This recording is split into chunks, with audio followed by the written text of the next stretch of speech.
திருப்பூர் மாவட்டம் அவிநாசியில் திருமணமான 78 நாட்களில் ரிதன்யா என்ற 27 வயதான புதுமண பெண் ஆடியோ வெளியிட்டுவிட்டு உயிரிழந்த சம்பவம் பெரும் சோகத்தை ஏற்படுத்தியது.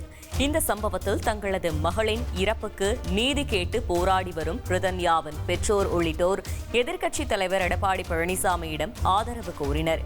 மேலும் ரிதன்யாவின் பெற்றோர் சம்பந்தப்பட்ட 3 பேர் மீது கடும் நடவடிக்கை எடுக்க வேண்டும் என முதல்வரிடம் கண்ணீர் மல்க கோரிக்கை வைத்தனர். என் பொண்ணை நான் இழந்துட்டு எவ்வளோ பரிதவிச்சிட்டு இருக்கிறேங்கிறது உங்களுக்கு தெரியுதா என்னன்னு தெரியல. ஆனால் ஒரு பொண்ணு போய் 78 நாளில் தன்னை அழிச்சுக்கிறா. மென்டலியா ஃபிசிக்கலாக வரதட்சணை எல்லா மூலியமாமே அது முதல்வர் கண்காணிக்கிறார பார்த்துட்டு இருப்பீங்க நான் நம்புகிறேன். இதையே நீங்கள் சீக்கிரமாக இது தலையிட்டு சட்டத்தை துரிதப்படுத்தி எனக்கு சீக்கிரமாக தண்டனை வாங்கி தரணும். என் புள்ள பட்ட வேதனை துடிப்பு நான் பட்ட வேதனை மற்ற தாய்மார்கள் மற்ற பெண்மணிகள் படவே கூடாது. அதை தமிழக முதலமைச்சருக்கு வேண்டுகோளாம இந்த தாழ்மையை கேட்டுக்கிறேன். எனக்கு இதுக்கு மேலே கேட்கறதுக்கு என் உடம்புலையோ மனதிலையோ தெம்பில்லை. போக வர ஏன் இப்படி காலதாமதம் ஆகுதுன்னு தெரியல. ஏன்னா எல்லாமே ரெக்கார்டிக்கலாகவே கொடுத்துருக்கா, எல்லாருமே பார்க்குறீங்க. ஒன்று எனத்துக்காக காலதாமதம் ஆகுதுன்னு எனக்கு புரியல.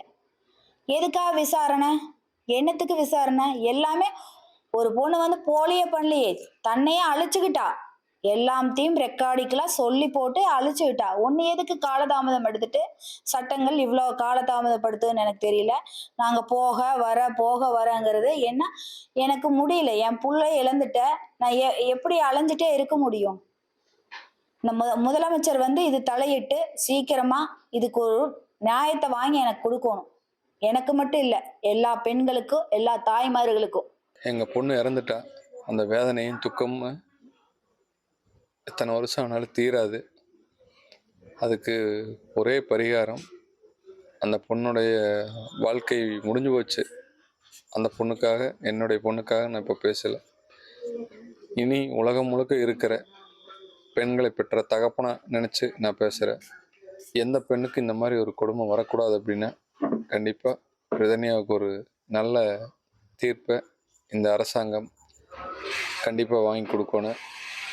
தமிழக முதல்வர் ஐயா ஸ்டாலின் அவர்களும் இதை கண்டிப்பாக இந்த செய்திகளெல்லாம் பார்த்துட்டு எங்களுக்கு முன்னிருந்து இந்த பிரச்சனைக்கு நியாயமான முறையில் வழி நடத்தி கூடிய விரைவில் இதுக்கு ஒரு நல்ல தீர்ப்பு வழங்கும்னு நான் வேண்டி விரும்பி கேட்டுக்கொள்கிறேன். ஒருவேளை உங்களுக்கு பாதகமான நிலை வந்தால் நீங்கள் என்ன பண்ணுவீங்க?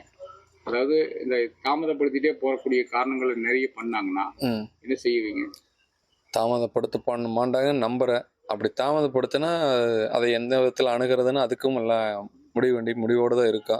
அது நீ தாமதப்படுத்துறதும் சரியான முறையில் முடிச்சு கொடுக்கறதும் விரைவாக முடிச்சு கொடுக்கறதும் அவங்க கையில் தான் இருக்குது. அன்னைக்கு எதிர்கட்சி தலைவரை நீங்கள் சந்திச்சுட்டு வந்திருக்கிறீங்க. ஆமாம், அதை பற்றி. ஆமாம், அவர் மூலயமா அவரை போய் சந்திச்சுட்டு வந்தோம். எங்களுடைய பிரச்சனைக்கு ஒரு தீர்வு கிடைக்கணும் அப்படிங்கிறக்காக நேரில் போய் சந்திச்சுட்டு வந்தோம். அவரும் கண்டிப்பாக அந்த பிரச்சனைக்கு நான் என்னால் என்ன பண்ண முடியுமோ அதை பண்ணுறேன் அப்படின்னு சொல்லி உறுதி கொடுத்துருக்காரு. பல்வேறு அமைப்புகள், இந்து அமைப்புகள், மகளிர் அமைப்புகள், அதுபோக அனைத்து கட்சிகளிலிருந்துமே எல்லாம் சேர்ந்து ஒன்றா ஆர்ப்பாட்டம் பண்ணுறதுக்காக எங்கிட்ட கலந்துருக்காங்க. அது அதிகாரிகள் நம்மளுக்கு எப்படி நீதி வழங்குறாங்க அப்படிங்கிறத பொறுத்து அது பண்ணலாமா வேண்டாமாங்கிறது முடிவு பண்ணலாங்கிற கண்டிஷனில் இருக்கும்.